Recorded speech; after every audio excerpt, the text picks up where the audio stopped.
Rekonsiliasi apa? Kalau rekonsiliasi itu ada konflik antara kita dengan Rizik Syihab. Lah orang yang ditahan-tahan kayak Abu Bakar Basir dan sebagainya kan tidak ada hubungannya dengan Habib Rizik. Pemerintah ragu, ini kan sudah jelas ada kesalahannya. Tapi ada yang mengatakan wah itu kriminalisasi gitu. Itu biar aja hukum nanti yang membuktikan. Ada tindakan tegas bahwa pejabat yang tidak bisa menangani itu ya dirotasi dulu lah. Dirotasi. Dan nyatanya sesudah itu sampai hari ini kan tidak ada lagi kumpul-kumpul di Petamburan. Ada yang sifatnya hujatan dan sebagainya yang kemudian mengarah ke fitnah, ke provokasi, mungkin itu bisa diproses secara hukum.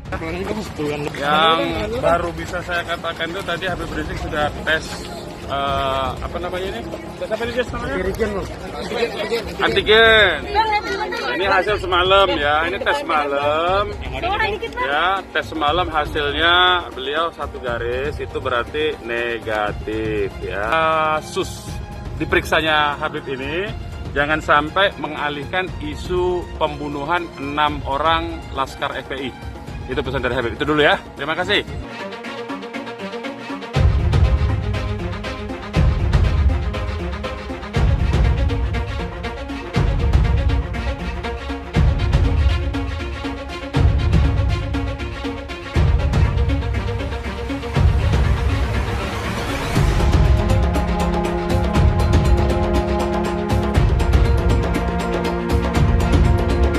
Kemarin sudah saya perjelas lagi bahwa penyidik dalam hal ini akan melakukan penangkapan terhadap yang bersangkutan. Ya. Dengan kehadirannya ke sekarang ini, silakan saja lakukan dengan protokol kesehatan. Ya, kita akan lakukan pemeriksaan yang bersangkutan. Periksa yang bersangkutan sebagai tersangka. Ya. Dan kemudian kita lakukan penangkapan. Ya, kemarin kami sudah sampaikan. Ya, kami sudah perjelas bahwa yang bersangkutan akan kita lakukan penangkapan. Tapi kalau mau hadir silakan hadir sini, kita akan proses. Rekan-rekan sudah tahu yang bersangkutan pernah dipanggil sebagai saksi tidak datang. Kemudian terbit panggilan kedua tidak datang. Kemudian tanpa ada keterangan yang bersangkutan sebagai saksi pun perkara ini sudah terang benderang untuk menentukan tersangkanya. Makanya kita nggak usah capek-capek harus mendatangkan yang bersangkutan sebagai saksi, tetapkan dulu saja sebagai tersangka. Kemudian perlakuannya selebihnya adalah perlakuan sebagai tersangka. Lihat setelah pemeriksaan. Nanti insya Allah secara berkala pengacara akan menemui wartawan untuk memberitakan perkembangan. Kemarin yang 2 kali pemanggilan kemana Habib? Kenapa? Saya selalu ada di pesantren agrokultural Markas Syariat. Saya tidak pernah kemana-mana. Nah, Ustaz Mahir tak masuk, Ustaz Yusnur masuk, nampakku kau tak lama lagi gitu. Tak takut saya, paling pantang saya diancam-ancam. Belum kenal kan sama. Bahwa saya tidak pernah lari, apalagi sembunyi. Yang kedua, saya juga tidak pernah mangkir dari panggilan Polda Metro Jaya. Tiba-tiba Polda Metro Jaya mengumumkan saya sebagai tersangka. Ya tentunya saya, para pengacara semua terkejut karena 2 panggilan sebelumnya itu saya masih berstatus sebagai saksi dan itu pun belum sempat diperiksa.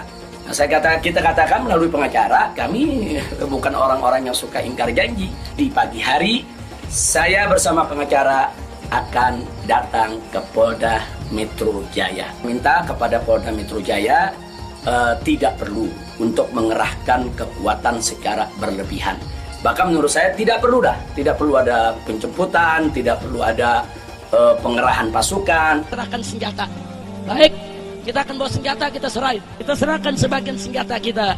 Kita simpan sebagian yang lain untuk jaga-jaga, sudah. Kira-kira jelas tidak? Nggak bisa, saudara. Kami tidak akan biarkan mereka tidur tenang sampai mereka lari melakukan semua terhadap para tersangka. Penyidik Polda Metro Jaya akan melakukan penangkapan.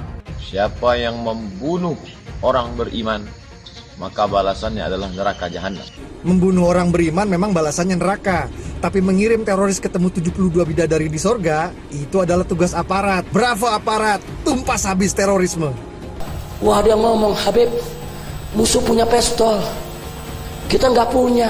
Iya. Kadang-kadang intelnya SD nggak lulus sih. Betul? Betul? Kalaupun mati, cuma 6 orang yang mati. Sisanya serbu yang punya pistol habisin. Maka saya berharap Pak Kapolda tidak usah ragu-ragu menumpas mereka. Kita tantang mereka untuk perang melawan kita. Kau pakai parang, kita pakai parang. Kau pakai bedil, kita pakai bedil. Kau pakai granat, kita pakai granat. Kau pakai amunisi, kami juga punya amunisi. 7 hari, 7 malam, pecah perang. Ya betul, itu rekaman suara dan itu membuktikan, justru membuktikan rombongan pengacau itu yang akan menyalip dan memporak-porandakan serta melakukan inisiatif untuk menyalip dari rombongan Habib Rizik dan pengawalnya. Di dalam rombongan itu ada bayi 2 orang. Saya ingatkan, di rombongan itu ada bayi 2 orang, ada balita 3 orang. Ada balita 3 orang, bayi 2 orang, ada perempuan di situ. Kalau Anda sebut faktanya ada anak-anak, ada perempuan di dalam itu teknik klasik menjadikan mereka benteng. Itu cucu beliau, cucu Habib Rizik, nggak mungkin dikorbankan. Iya, tapi diajak jalan jam 1:30 malam itu enggak, apa karena besok pagi mau maksudnya? pengajian. Besok pagi mau pengajian subuh keluarga. Wajar. 1:30 malam itu nggak masuk akal saya. Itu teknik untuk melindungi, satu. Yang kedua, polisi kan juga nggak tahu ada anak-anak di dalam jam 1:30 malam, gimana caranya melihat. Artinya apa? Kalau Anda bilang ini innocent bystander, itu bullshit, itu nggak ada. Tidak mau diajak revolusi akhlak, sudah saatnya umat akan melakukan jihad untuk kembali memerdekakan Indonesia, saudara. Takbir, takbir, takbir, siap revolusi. Sekarang ini ada upaya di mana-mana supaya bagaimana umat Islam tidak lagi mempelajari ayat-ayat jihad. Bahkan mereka katakan ayat-ayat jihad itu tak lebih merupakan ayat provokasi. Jihad bukan teroris, terorisme bukan jihad. Ada satu jenderal bicara di televisi, ditanya apa sih ciri teroris? Apa dia jawab? Ya, ciri teroris itu yang menerapkan syariat Islam. Astagfirullahaladzim. Maka saksikanlah, hei dunia, hei jin dan manusia, saya adalah termasuk golongan terorisme. Habib Rizik, napa? Yang terhormat Gus Dur yang selalu menyebut saya teroris lokal. Gus Dur itu buta mata juga buta hati.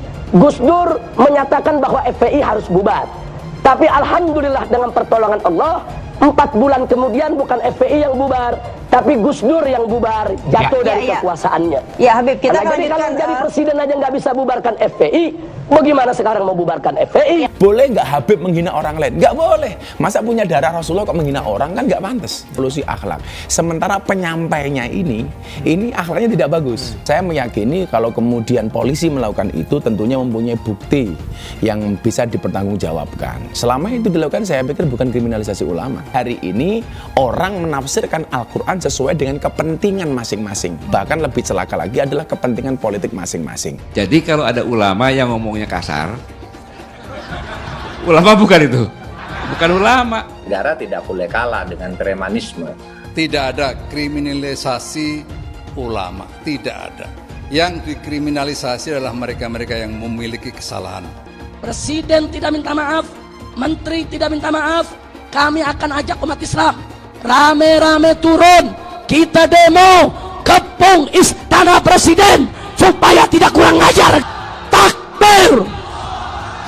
Presiden goblok, udah menteri agamanya saudara sesat, kurang ajar, korinya dajjal, istananya menjadi istana iblis. Kalau saya ajak turun kepung istana, siap tidak?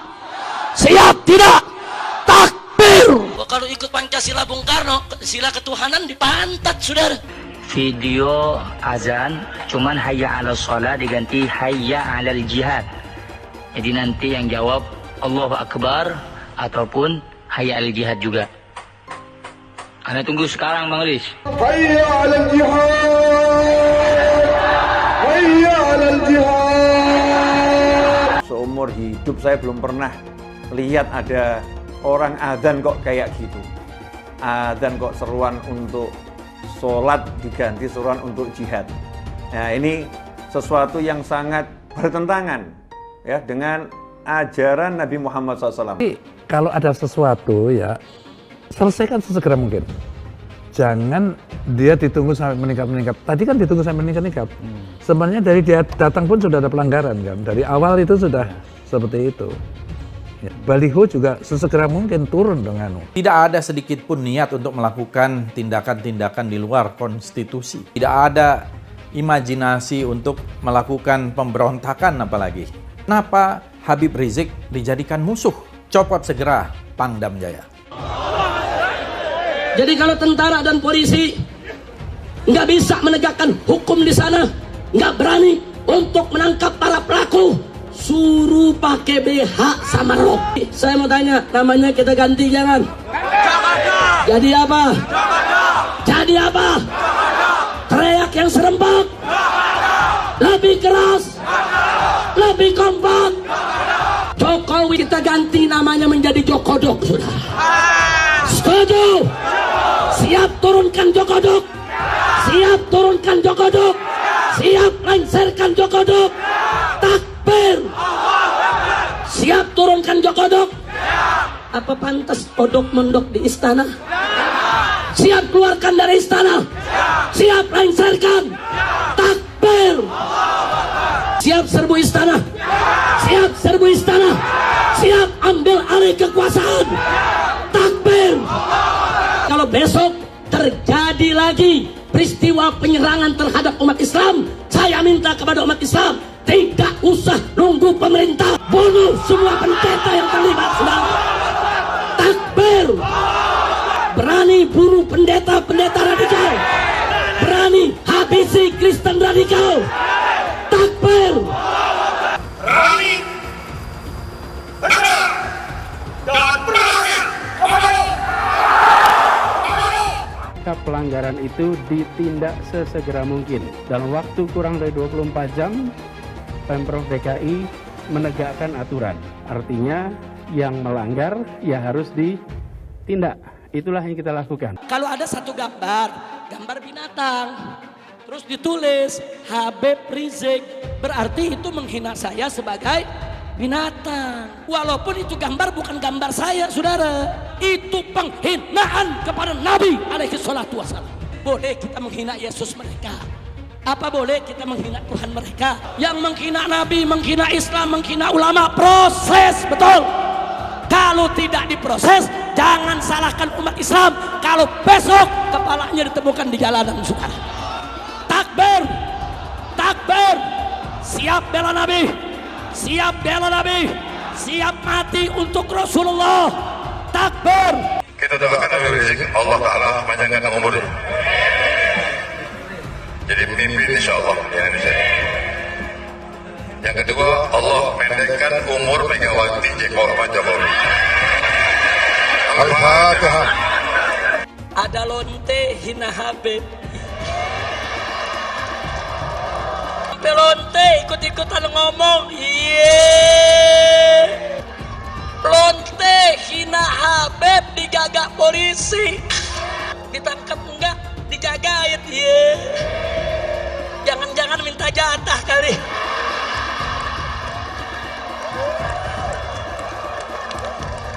Jadi pemimpin itu berpihak dulu, ada keberpihakan, dari keberpihakan dibuat mekanisme aturannya.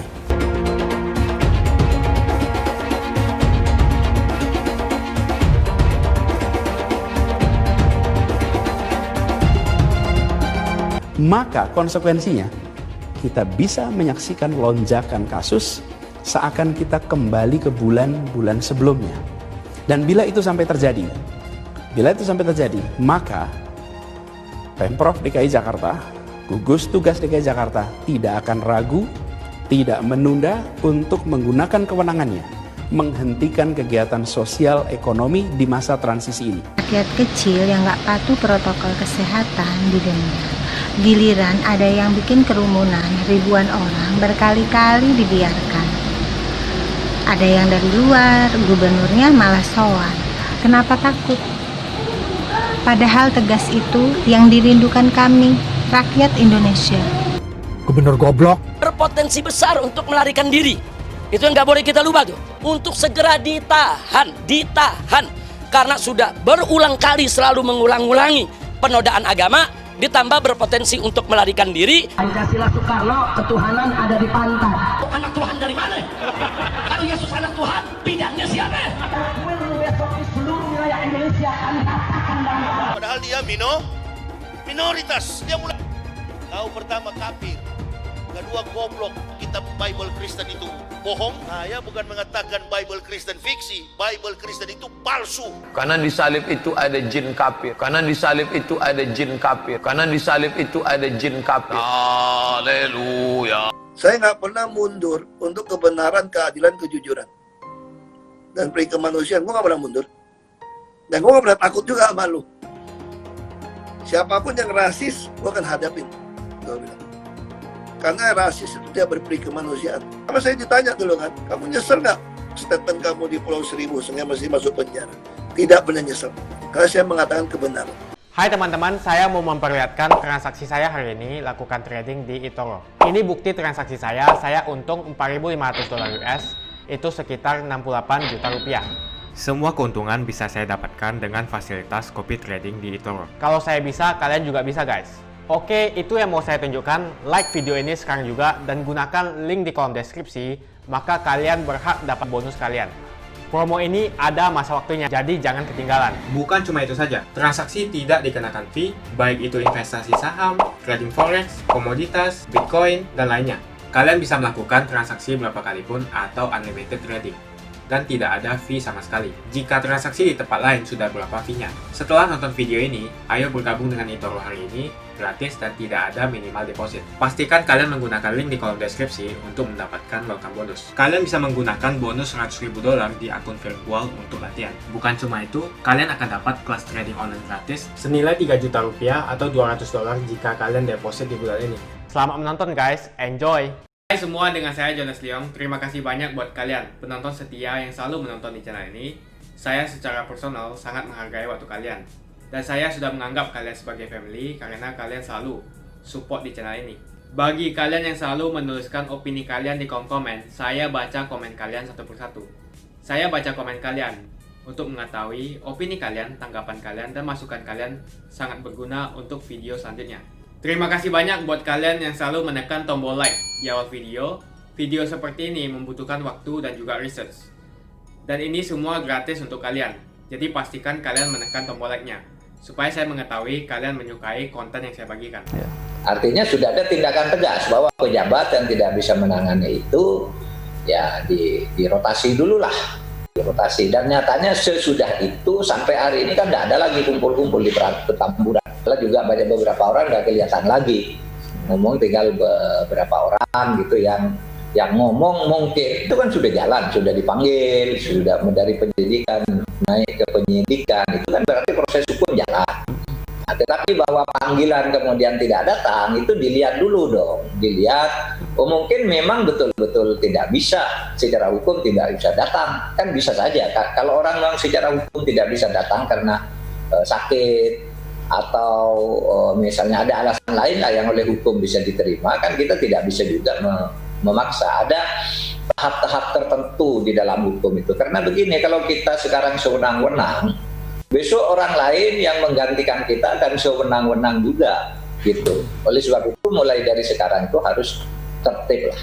Pemerintah ragu, ini kan sudah jelas ada kesalahannya, tapi ada yang mengatakan wah itu kriminalisasi gitu. Itu biar aja hukum nanti yang membuktikan. Kalau kita mau pada definisi itu tidak pernah ketemu, karena justru banyak orang mengatakan kenapa itu tidak ditindak, kenapa provokasi begitu dengan video-video yang sudah jelas mengancam gitu kok dibiarkan gitu. Kok didiamkan, apakah pun takut? Tapi ada yang lain ketika akan bertindak gitu. Oh itu kriminalisasi gitu. Nah, biarkan hukum berjalan agar tidak terjadi perdebatan yang seperti itu. Nanti akan dibuktikan di pengadilan. Oleh sebab itu dimulai dari pemanggilan saksi-saksi Nah, kesalahan masyarakat itu sering kali terjadi menganggap kalau orang dipanggil itu seakan-akan sudah terlibat tindak pidana. Padahal cuma diminta keterangan aja. Misalnya ketika Anies Baswedan dipanggil, Anies dikriminalisasi, tidak ada. Kan tidak ada yang menyatakan Anies melanggar hukum pidana. Dia diminta keterangan, kamu tahu enggak bahwa ada itu? Kan ditanya gitu. Apa kamu betul memberi surat peringatan? Bagaimana dengan anak buahmu? Bagaimana kamu mendengar soal itu? Paling ditanya-tanya gitu aja. Kalau diperiksa itu mungkin sudah ada indikasi, diperiksa namanya. Kalau dimintai keterangan ya sangat teknis, administratif gitu. Rekonsiliasi apa? Kalau rekonsiliasi itu ada konflik antara kita dengan Rizik Syihab. Lah orang yang ditahan-tahan kayak Abu Bakar Basir dan sebagainya kan tidak ada hubungannya dengan Habib Rizik gitu. Jadi kita tidak menanggapi masalah itu. Ya sudahlah, selesaikan aja secara hukumnya bagaimana. Kalau tidak salah kan tentu tidak apa-apa juga. Kita tidak memikirkan nutup pintu atau buka pintu. Kita tidak memikirkan itu sekarang, tidak ada urgensinya. Sekarang ya, yang mau dibicarakan itu apa? Yang mau direkonsiliasikan itu apa? Ya kan, rekonsiliasi dalam hal apa gitu. Coba. Ya. Kan tidak ada urgensinya. Pemahaman cukup keliru. Kalau dalam arti pemahaman itu kan urusan agama dan tokoh-tokoh agama yang bersangkutan untuk meluruskannya. Tapi ketika pemahaman itu diwujudkan dalam tindak kekerasan, itu lalu hukum yang turun tangan, kan gitu. Kan begitu caranya. Kalau orang salah pemahaman, lalu kan itu urusan institusi keagamanya sendiri nanti yang meluruskan itu. Salah, nanti akan terjadi dialektika dan dialog dengan pemahaman-pemahaman yang lain. Kalau itu pemerintah kan tidak boleh ikut mengarahkan pemahaman agama yang benar seperti apa, itu bukan urusan pemerintah. Tapi kalau tindakannya sudah berupa tindakan melanggar hukum, baru pemerintah turun tangan, kan itu aja. Kalau ajakan untuk jihad gitu ya, hayya alal jihad gitu saya ikuti, itu kan belum ada larangannya. Tapi yang larangannya itu dia bawa pedang, menganiaya orang, merusak fasilitas umum, baru itu. Tapi itu perlu diselidiki, apakah itu sebuah niat permulaan, ya permulaan dari sebuah perbuatan pidana atau tidak. Itu nanti kan polisi yang akan menangani itu gitu. Jadi kalau terlalu jauh kalau masuk ke saya meminta kesimpulan tentang itu, karena itu proses hukum, tidak bisa saya yang menyimpulkan, kecuali wacana di masyarakat, oh itu salah, ini salah, itu wacana. Sampai akhirnya kebenaran hukumnya itu kan di polisi. Kali ini supaya tegas gitu, enggak, Presiden bilang penegakan hukum itu harus tegas, harus firm, jangan ragu gitu. Jadi bukan hanya untuk kasus kali ini gitu. Yang dulu-dulu juga kita itu dihadapkan pada situasi serba salah. Oleh sebab itu mari kerjasama. Ketika kita membiarkan orang melanggar aturan, berkerumun gitu. Ketika kita diam, itu masyarakat ramai, bukan mana nih negara kok tidak hadir gitu. Padahal kita maunya persuasif gitu. Mana negara tidak hadir, apa gunung marah gitu. Anda pasti ngikuti itu. Begitu ambil tindakan, yang satunya yang marah. Ini kok diskriminatif gitu. Kok yang lain tidak gitu. Padahal penjelasannya tadi tidak ada diskriminasi. Mulai dengan peringatan selesai ya selesai, ditutup kasusnya gitu. Tapi ini kan diperingatkan langsung masih berlangsung. Sudah dipakai administratif masih langsung masuk ke pidananya. Misalnya. Kan lalu masyarakat menunggu itu, menunggu tindakan ketegasan dari pemerintah itu. Nah begini loh, kalau kita tidak bertindak dibilang lemah, kalau ditindak dibilang diskriminatif gitu ya. Nanti kalau ini tidak gitu. Nanti kalau dibiarkan malah kacau semua kan. Iya kan, ya udahlah terserah masyarakat mau apa gitu kan, kacau. Apa gunanya ada negara? Yang baru bisa saya katakan itu tadi Habib Rizik sudah tes apa namanya ini? Tes apa ini namanya? Antigen. Nah, hasilnya negatif, alhamdulillah ya. Sama seperti ini. Jadi semalam kita sudah tes. Ini atas nama, oh bukan. Jadi ini, oh ini mana punya? Ini betul ini atas ini ya. Itu atas nama Habib Rizik nih. Satu-satu biar semua kebagian ya namanya hasil tesnya ya.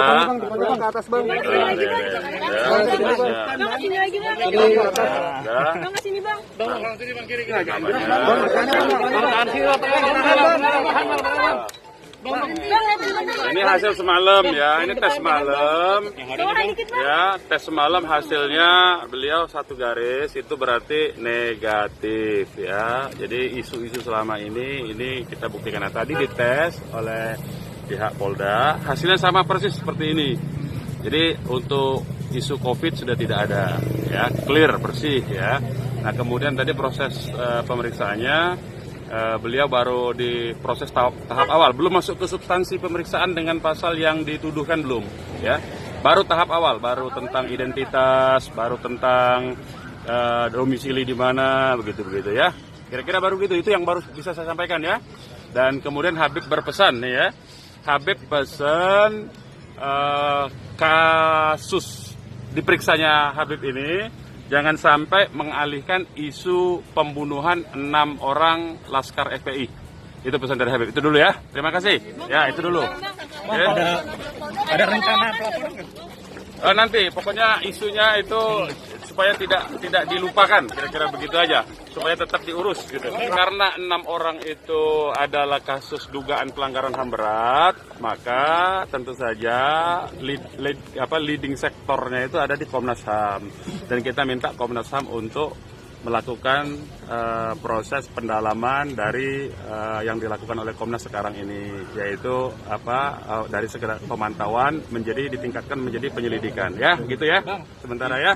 Sementara itu dulu. Nanti soal itu belum tahu ya. Ya belum tahu nanti kita ini. Karena baru awal proses ini ya. Berarti belum ditanya macam-macam Bang? Baru identitas dan baru ini aja ya. Baru identitas aja Bang? Iya, identitas, domisili, segala macam ya. Kan jadwal panggilan hari ini tidak ada. Ya.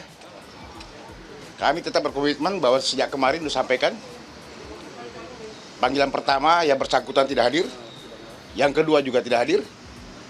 Kemarin sudah saya perjelas lagi bahwa penyidik dalam hal ini akan melakukan penangkapan terhadap yang bersangkutan. Ya. Dengan kehadirannya sekarang ini, silakan saja. Tidak usah membawa pengacara, tidak usah membawa massa, cukup dampingi pengacara saja. Ya, dengan beberapa orang tertentu saja silakan. Tetap kita akan laksanakan, kalau memang masuk ke sini kita lakukan dengan protokol kesehatan. Ya, kita akan lakukan pemeriksaan yang bersangkutan. Periksa yang bersangkutan sebagai tersangka. Ya. Dan kemudian kita lakukan penangkapan. Ya, kemarin kami sudah sampaikan. Ya, kami sudah perjelas bahwa yang bersangkutan akan kita lakukan penangkapan. Tapi kalau mau hadir silakan hadir sini. Kita akan proses sesuai hukum, kita akan lakukan pemeriksaan sebagai tersangka yang bersangkutan dan akan kita keluarkan surat perintah penangkapan. Karena ada penerapan pasal 160 itu Bang ya? Ya. Yang bersangkutan sebagai tersangka. Tadi udah dijelasin sama Pak Kabid Humas tentang alasan penahanan dan lain sebagainya, itu nanti. Rekan-rekan sudah tahu yang bersangkutan pernah dipanggil sebagai saksi tidak datang. Kemudian terbit panggilan kedua tidak datang. Kemudian tanpa ada keterangan yang bersangkutan sebagai saksi pun perkara ini sudah terang benderang untuk menentukan tersangkanya. Makanya kita nggak usah capek-capek harus mendatangkan yang bersangkutan sebagai saksi, tetapkan dulu saja sebagai tersangka. Kemudian perlakuannya selebihnya adalah perlakuan sebagai tersangka. Kemudian seperti pernyataan yang sudah rekan-rekan ketahui akan dilakukan upaya paksa berupa penangkapan. Tetapi yang bersangkutan mau datang hari ini kita menyambut baik. Apalagi nggak ada masa, kita pemeriksaan bisa berjalan dengan lancar, dengan nyaman dan lain sebagainya. Pemeriksaan sebagai tersangka hari ini seperti yang tadi disampaikan oleh Pak Kabid Humas. Cukup? Yang penting sekarang ini saya ada pemeriksaan terkait kerumunan. Iya. Ini kerumunan semua, nanti diperiksa kamu semua. Ada lagi pertanyaan? Ya. Ada keberatan dari pasal yang dikenakan nggak Habib? Kenapa? Pasal yang Nanti kita lihat setelah pemeriksaan. Oke. Nanti insya Allah secara berkala pengacara akan menemui wartawan untuk memberitakan perkembangan. Oke. Kemarin yang 2 kali pemanggilan kemana Habib? Kenapa? Kemarin Saya selalu ada di pesantren agrokultural Markas Syariat. Saya tidak pernah kemana-mana. Itu tempat tinggal saya. Sekali-sekali saya turun ke Petamburan, sekali-sekali saya turun ke Sentul untuk menengok anak dan cucu. Saya pikir cukup supaya proses pemeriksaan biar lebih cepat. Ya. Oke, terima kasih. Terima kasih. Wah, dia ngomong, Habib, musuh punya pistol, kita nggak punya. Kadang-kadang intelnya SD nggak lulus sih. Bisa menegakkan hukum di sana, nggak berani untuk menangkap para pelaku, suruh pakai BH sama rok.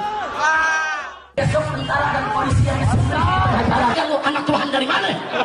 Kalau Yesus anak Tuhan, bidangnya siapa?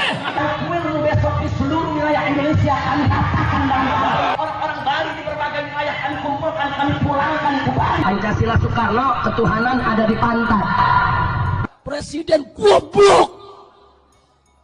Udah menteri agamanya saudara sesat, kurang ajar, korinya dajjal, istananya menjadi istana iblis. Hai teman-teman, kalian sudah membuka akun untuk melakukan investasi atau trading? Jika belum, membuka rekening di eToro gratis loh. Bahkan cuma butuh 5 menit saja. Cepat dan simple. Dan semua bisa dilakukan secara online. Sampai saat ini ketika kita mau melakukan investasi saham atau trading forex, kita masih menggunakan cara yang kuno. Seperti kita menelpon banker atau broker yang melakukan atau mengeksekusi transaksi kita. Tapi apakah kalian tahu di eToro kita membeli saham atau forex, kita cuma login, lalu memilih apa yang kita mau, lalu masukin angka berapa banyak yang ingin kita beli, lalu tinggal klik. Sesimpel itu. Sampai saat ini kita bingung mau investasi saham luar negeri, trading forex, komoditas, dan cryptocurrency di mana tempatnya. Kita bisa transaksi semua trading ini di eToro. eToro merupakan one-stop shopping. Sampai saat ini kita membayar fee di setiap transaksi kepada banker atau broker. Setiap kita melakukan transaksi jual beli, biasanya kita dipotong fee oleh platform kita. Kalau dalam 1 bulan kalian melakukan transaksi 1 kali, mungkin tidak terasa. Coba kalian melakukan trading sebanyak 100 kali. Sudah berapa fee-nya? Misalnya kalian membeli saham Google dengan fee per transaksi $10. Jika kalian membeli saham Google 10 kali, maka fee transaksi sudah $100. Belum lagi kita akan dikenakan fee ketika kita menjual saham itu. Itulah sebabnya saya memilih eToro, karena tidak ada fee sama sekali. Saya ulangi, di eToro tidak ada fee sama sekali ketika kalian melakukan transaksi. Dan yang kedua, kalian bisa melakukan unlimited trading atau trading sebanyak apapun. Ya, kalian bisa melakukan trading 10 kali, 100 kali, 1000 kali dalam sehari tanpa dikenakan fee. Jadi berapa banyak uang yang kita hemat dari fee saja.